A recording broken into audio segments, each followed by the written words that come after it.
कौन कहता है कि तस्वीरें बोल नहीं सकती? एक तस्वीर जो कह सकती है उसे कहने में जुबान अक्सर सिल जाया करती है।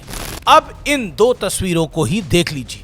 पहली तस्वीर देश की राजधानी दिल्ली में कॉकरोच जनता पार्टी के कथित प्रदर्शन की है, तो दूसरी तस्वीरें देश के सबसे ज्यादा साक्षरता वाले कांग्रेस रूल्ड स्टेट केरल की है। एक प्रदर्शन वहां भी हो रहा था।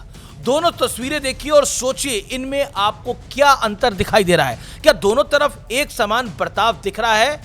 चलिए एक एक करके शुरू करते हैं आज निपटारा भी करते हैं पूरा। आपके लेफ्ट हैंड पर कॉकरोच जनता पार्टी के प्रदर्शन की तस्वीरें हैं। उनका दावा है कि उन्होंने पेपर लीक की घटनाओं से परेशान होकर, हताश होकर यह कदम उठाया है। ये लोग शिक्षा मंत्री धर्मेंद्र प्रधान के कथित इस्तीफे तक मोर्चे पर डटे रहने का दावा कर रहे हैं। हालांकि धर्मेंद्र प्रधान ने परीक्षा दोबारा कराई और आगे बढ़ दी है वो, लेकिन वहां असल में हो क्या रहा है, चलिए कुछ झांकियां देख लीजिए। वहां आजादी के नारे लगाए गए।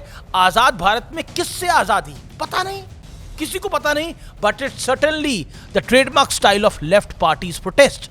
ये लेफ्ट पार्टियों का प्रोटेस्ट का सिग्नेचर स्टेप है। जैसे डांस का सिग्नेचर स्टेप होता है, वैसे इस देश की वामपंथी दलों का ये सिग्नेचर स्टेप है। वहां LGBTQ के अधिकारों के लिए नारेबाजी हुई। वहां मंच पर तेज म्यूजिक में डांस का तड़का लगता है। वहां रात के 2 बजे डफली बजाकर मेरे रश के कमर गाने पर जुगलबंदी आजमाई जाती है, तक दिनक दिन ताह ऐसे करके। वहां वृंदा कारत मंच पर दिखती हैं। जय भीम के नारे लगाने वाले भी दिखते हैं। और जब नीचे खड़े पूरे 6 प्रदर्शनकारियों में से किसी एक से पूछा जाता है कि यहां क्यों आए हो, वो बगले झांकने लगते हैं। रविवार को तो लेह लद्दाख वाले सोनम वांगचुक भी मंच पे पहुंच गए और भूख हड़ताल का ऐलान कर दिया। हालांकि कुछ वायरल वीडियोस में दावा किया जा रहा है कि उनके इर्द गिर्द स्टील की बोतलों में पानी के साथ साथ जूस की पूरी व्यवस्था की गई है। ये बातें की जा रही है, दावा की जा रही है। तथ्य कितना है मैं नहीं कह सकता, इन दावों में कितनी सत्यता है इसकी पुष्टि मैं नहीं कर सकता, लेकिन स्टील की बोतलें क्यों दिख रही हैं? आपके पास कोई जानकारी हो तो मुझे जरूर शेयर कीजिएगा।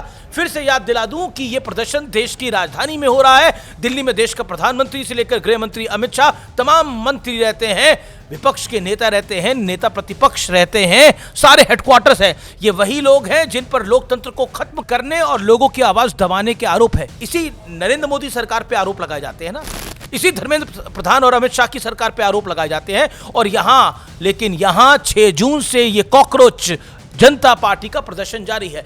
20 जून से यह प्रदर्शन अनिश्चितकालीन धरने में तब्दील हो गया अपने आप ही।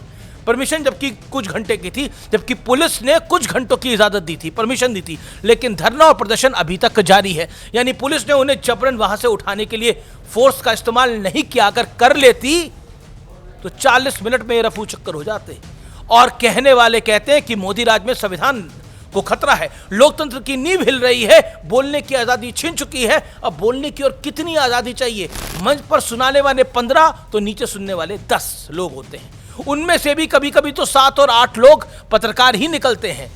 इसके बावजूद वहां से किसी को नहीं भगाया जा रहा। अब जो तस्वीरें मैंने शुरू में दिखाई थी उसके दूसरे हिस्से पर नजर डालिए। 22 जून को ही केरल में लेफ्ट पार्टियां कांग्रेस की नई सरकार के खिलाफ विधानसभा के बाहर प्रदर्शन कर रही थी। आगे क्या हुआ? आगे वही हुआ जो तस्वीरों में दिखाई दे रहा है। इनका स्वागत वाटर कैनन के साथ हुआ। जब तक ये सब एक एक के ऊपर एक गिरते नहीं चले गए तब तक रुका नहीं। लेकिन ठहरिए, वहां लोकतंत्र पूरी तरह से सुरक्षित है, वहां कोई दिक्कत नहीं है, बोलने की आजादी को भी कोई खतरा नहीं है। लोकतंत्र तो तब भी सुरक्षित रहा होगा जब 1966 में गोपा अष्टमी के दिन गौ हत्या के खिलाफ कानून बनाने की मांग को लेकर दिल्ली में प्रदर्शन हो रहा था। आंदोलन का नेतृत्व स्वामी करपात्री जी महाराज कर रहे थे। कहा जाता है कि तत्कालीन कांग्रेस की सर्वोच्च नेता प्रधानमंत्री स्वर्गीय इंदिरा गांधी ने स्वामी करपात्री जी महाराज को गौ हत्या के खिलाफ कानून लाने का वादा किया था, लेकिन सियासी समीकरण उनके रास्ते आ गए। सड़क पर उतरे संतों के साथ गौ माता भी थी। इंदिरा गांधी ने सबको खदेड़ने के लिए गोली चलाने का आदेश दे दिया। क्या गौ माता, क्या साधु संत, क्या महिलाएं सभी गोलियों का शिकार हो गए। इस हत्याकांड में मरने वालों की संख्या 2 से 10,000 तक बताई जाती है।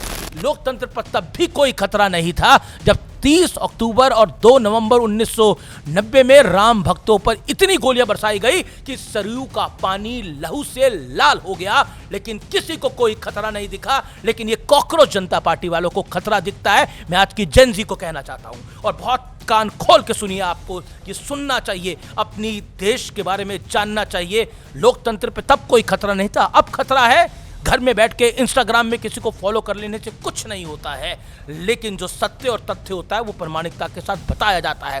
4 और 5 जून 2011 की वो रात कौन भूल सकता है, जब दिल्ली के रामलीला मैदान पर बाबा रामदेव का धरना चल रहा था, काले धन पर किरकिरी झेल रही उस दौर की यूपीए सरकार ने धरना खत्म कराने के लिए आधी रात को सोते हुए संतों पर, सोते हुए महंतों पर लाठी चार्ज कराया।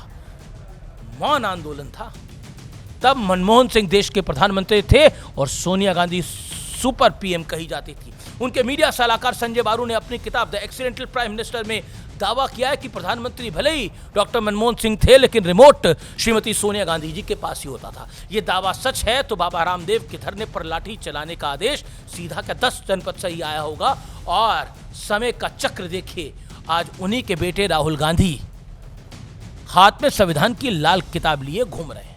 देश भर में कहते हैं कि मोदी सरकार लोकतंत्र पर वार कर रही है, लेकिन तस्वीरें सब सच कहती हैं और तस्वीरों की कहानी दावों वाली पटकथा से बिल्कुल विपरीत होती है, एकदम विपरीत होती है। कौन कहता है ये तस्वीरें बोल नहीं सकती, और ये सत्य और तथ्य है। सोचिए, ये जो कॉकरोच जनता पार्टी आरोप लगाती है कि लोकतंत्र समाप्त हो रहा है, आम आदमी पार्टी उनके पीछे आरोप लगाती है, कांग्रेस आरोप लगाती है, सपाई आरोप लगाते हैं। उनसे बस एक ही बात पूछनी चाहिए, करपात्री जी महाराज पर जब गोली चली तो कौन सा लोकतंत्र की हत्या नहीं हुई थी? अभी केरल में 2026 में जब वाटर कैनन और लाठियां भांजी गई तब कौन सी लोकतंत्र की हत्या नहीं हुई थी? और तो और राम भक्तों पर गोलियां चला दी, सरयू का पानी लाल कर दिया, तब कौन सी लोकतंत्र की हत्या हुई थी? मैं सिर्फ प्रश्न पूछता हूं, जवाब आपको देना है। सत्य और तथ्य की इस डगर पे आप कहां खड़े हैं? नमस्कार, जय हिंद, वंदे मातरम।